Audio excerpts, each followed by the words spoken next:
I believe we all agree on that. Vincent comes back in and says, Mr. Chapman, the 30-year bull market apparently is coming to an end. I'm hearing this from others now. You're at least 3 years ahead of everyone in telling us. And the primary purpose of this is to suggest that many people like there is a bull market in which began might be wrong, but the bonds at 15%. Those 30-year bonds are coming due next year. This is a glorious time for those that had those bonds 30 years ago, making 15% interest. I think it's safe to say that the bull market of bonds will end reasonably close to the point that the time of inflation bottoms out. What do you think our future is going to hold for us in 2011 when these bonds are paid up in full?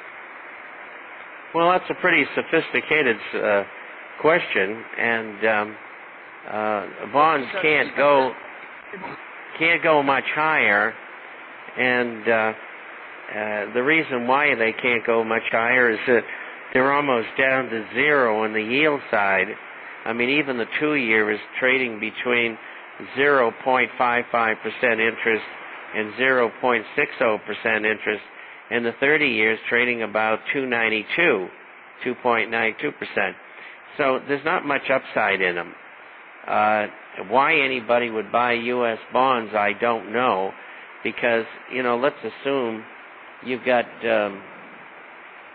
10-year bonds and they're paying, let's say, in round figures, 3%. Official inflation is around 2.5%. Real inflation is 8.25%. So why would you stand there and deliberately lose money? So, I wouldn't be a buyer. That's why I buy gold and silver-related assets, coins, bullion, and shares. And I think that's a safe place to be. When the bubble in the bond market's going to collapse, I don't know. I do know that the Fed will not raise interest rates anytime soon. And I know that there will be a continuation of low interest rates probably for the next couple of years.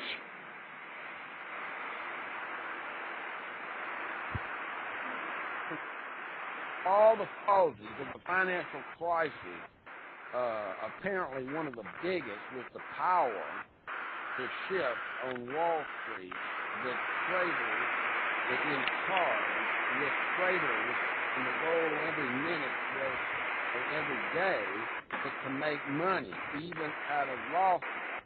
So if we pay attention, the powers to be on Wall Street were running the economy off a cliff while we were out having dinner. Do you agree with that kind of assessment? Well, first of all, your end is breaking up, and on my end, we are going through one violent sunstorm. And so I'm trying my best to interpret what you're saying. I think you said something to the effect that Wall Street was responsible for driving the economy off a cliff. Is that correct? Yes, sir. Well, I want to tell you something. Yes, they were, and it was deliberate. And if you go back to what I've told people previously, what you're seeing is not incompetence, it's not stupidity, it was planned that way. The people who control government from behind the scenes want a collapse when they decide it's going to happen. And in this collapse, they expect that people will be economically and financially on their knees and be forced to accept world government, and that's what this is all about.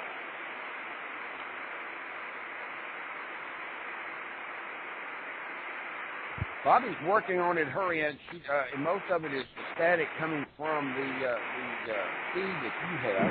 She does have something up there she's trying to take care of. Well, you're coming in pretty good now, but I'm still getting torrential rains and thunder and lightning that is enough to scare a devil. Mr. Chapman, in previous shows, you made comments of places to live. I'm thinking about moving to Barbados. Can you give me any input about that island country in the Atlantic?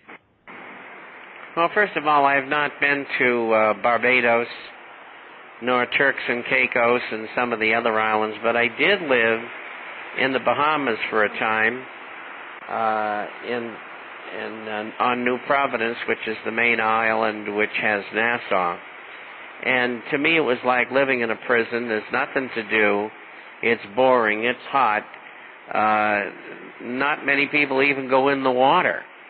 I mean, it might look nice, but that's about it. And so I would, unless you have relatives there or something like that, I would not pick any island to go to, whether it was Barbados or any other place. I would go to a country that maybe had beaches on the Atlantic or the Pacific or the Caribbean or something like that, but the main activity was not generated off of the oceans or water, so to speak. I mean, you could take a place like Costa Rica or Panama, Uruguay or Chile or Mexico. There's lots of places to go to. So I'm trying to ascertain this question here.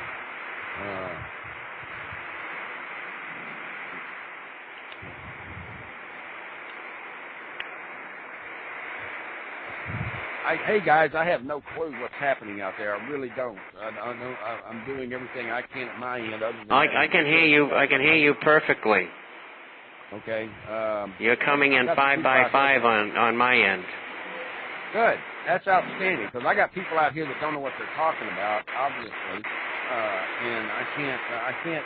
And guys, if y'all got your questions, you got to put your questions in capital letters. I can't see them. Those of you Marines out there, learn how to type. I can't read these horrendous misspellings. Sorry. You slow down and put the questions back in there.